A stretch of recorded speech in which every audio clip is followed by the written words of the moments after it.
که از یک طرف انسان اینقدر بزرگ، از یک طرف انسان اینقدر برای دنیای حقیقی وسیع خلق شده، the target of the life، او یک چیز دیگری هسته. ما بایم خود خورا بازی بیدیم دبره بسیاری بازی ریزه ریزه کارها.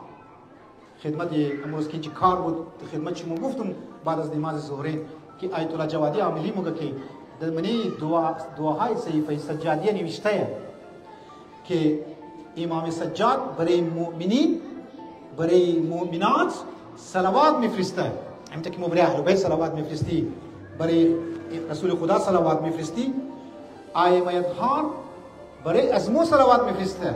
معنیش اینه که امام وقت هم برای ازمو صلوات میفرسته. آقای جوادی اینو گفت حیف نیه که امام وقت برای شما صلوات میفرسته و ما خود بسیار در ارزان سودا کنی. ارزان سودا کنی.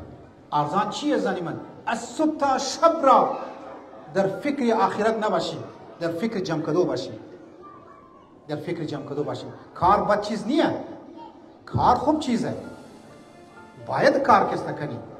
لیکن اگر مؤمن باشه انسان هوشیار میشه. از صبح که میشه خدایا تو جسم دادی، تو طاقت دادی، قدرت دادی، ما که فکری برم یا ما که درو فلان جای برم برای عظیم برم که خانواده را یک لقمه حلال بیدم، موشه ثواب، موشه ثواب.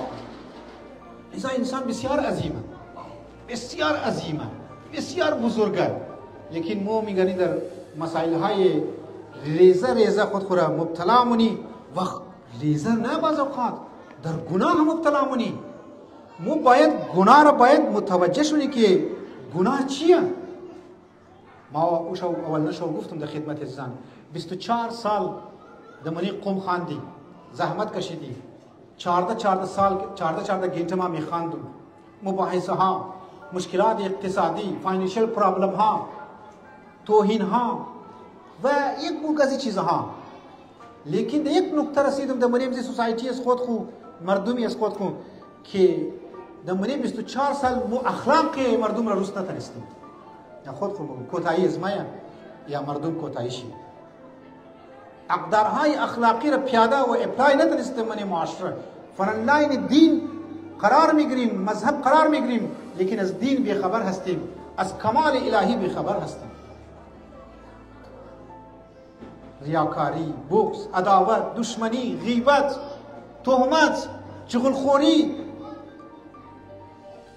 دوری دلها، اینا از من انسان را نابود